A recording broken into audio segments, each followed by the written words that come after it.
মা হারাইছে তার সন্তান, আমার ভাই বউ হারিয়েছে তার স্বামী। আমি যে কি হারিয়েছি আপনাদের কারোর কাছে বলতে পারবো না। পলাশ তো চলে গেছে, পলাশের বউ কিন্তু আমার ঘরে এখনো কিন্তু স্বাভাবিক নিয়ে ধর্মীয় মতে কিন্তু সেও কিন্তু আমাদের ভাইয়ের বউ এখনো। সুস্মিতা এখনো আমার ভাইয়ের বউ। আমি আমার মায়ের পক্ষ থেকে তার কাছে ক্ষমা চাই। এই প্রথমবার এএসপি পলাশ সাহার বড় ভাই লিটন সাহা মুখ খুলেছেন। ভিউয়ার্স, পুরো ভিডিওটি শুরু থেকে শেষ পর্যন্ত দেখে অবশ্যই আপনার মূল্যবান মতামতটি জানিয়ে দিন।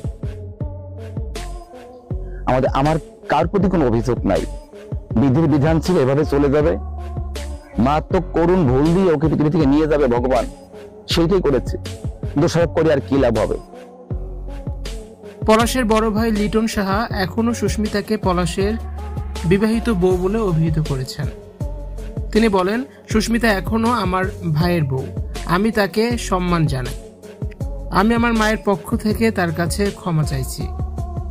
আমি আমার মায়ের পক্ষ থেকে তার কাছে আবারও ক্ষমা চাই। কোনো ভুলভ্রান্তি হলে সকলের কাছেও ক্ষমা চেয়েছেন লিটন সাহা। পলাশের বড় ভাই লিটন জানান কতটা কষ্ট করে তিনি তার ছোট দুই ভাইকে মানুষ করেছেন। কোনো সম্বল ছিল না, ভাড়া বাসায় থাকতেন। নিজের ভবিষ্যৎ জলাঞ্জলি দিয়ে দুই ভাইকে লেখাপড়া করিয়েছেন। বাবা মারা গেলে দুই ভাইয়ের মানুষ করার দায়িত্ব তার উপরে পড়ে। নিজেকে বিলিয়ে দিয়েছিলেন ভাইদের মানুষ করতে। আজ পলাশ এত সফল হয়েছে, সরকারি বড় একজন আমলা। সে এভাবে চলে যাবে এখনো বিশ্বাস করতে পারছে না বড় ভাই লিটন। শোক কাটিয়ে উঠতে পারছে না তার পরিবার। মায়ের দোষ নাকি ভাইয়ের বউয়ের দোষ, এই বিষয়ে তিনি বলেন, কার দোষ সে বিষয়ে আমি কিছু বলতে চাই না। সৃষ্টিকর্তা ওকে এভাবেই নিয়ে গেছে। বউকে দোষ দিয়ে কি হবে? সে তো আইনত এখনো আমার ভাই পলাশের বউ। আমি তাকে নিয়ে বাজে কিছু বলতে চাই না। তিনি জানান, ভাই মৃত্যুর শোক কাটিয়ে উঠতে পারেননি এখনো। প্রতিদিনই সাংবাদিকরা তাদের জীবনটা অতিষ্ঠ করে তুলেছে। তার মা ভাই বউকে নিয়ে নানান রকমের বাজে মন্তব্য করছে।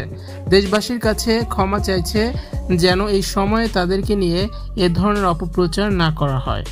এএসপি পলাশ সাহার মৃত্যুতে বউ শাশুড়ির সম্পর্ক নিয়ে আবারও নতুন করে প্রশ্ন উঠেছে।